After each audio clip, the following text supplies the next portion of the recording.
Bonjour Pascal, Bonjour Pascal. bienvenue au Radio Trottoir de Sermaize. Mais y a pas de quoi. Tu habites le hameau de Blancheface depuis 34 ans. C'est exact. Tu as été adjoint puis maire de Sermaize Oui. et maintenant élu conseiller municipal de l'opposition. Oui. Enfin, je ne me suis pas représenté comme maire. Oui, exact.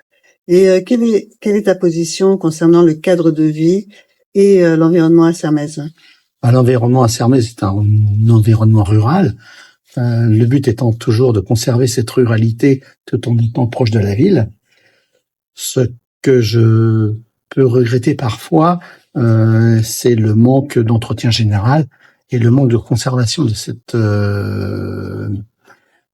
cadre de vie pour lequel nous avions entrepris de nombreux travaux et de nombreuses réalisations, notamment au niveau des mares, où on voit aujourd'hui que les mares sont soit séchées, soit remplies de joncs, entre autres. Hein. Oui, j'ai pu constater aujourd'hui que la mare de Blancheface est vide et la mare du Ménil quasi vide. Ah bah c'est tout à fait exact. La mare du Ménil est vide. La mare à la Ciguë est remplie de plantes qui en tombent. La mare à la Ciguë qui sert de zone tampon pour éviter justement les inondations des maisons en haut de Blancheface. Inondations qui étaient récurrentes. Mais j'ai pu constater que la mare de Monfils, par exemple, j'en avais même pris des photos, est dans un état absolument lamentable.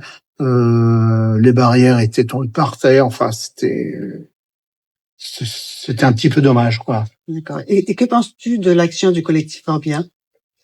Alors, je pense que l'action du collectif Orbia, elle a son utilité, une utilité première, puisque ce problème, qui existe depuis donc un demi-siècle bientôt, où l'État fait une surveillance que je qualifie un peu de live, à son utilité première.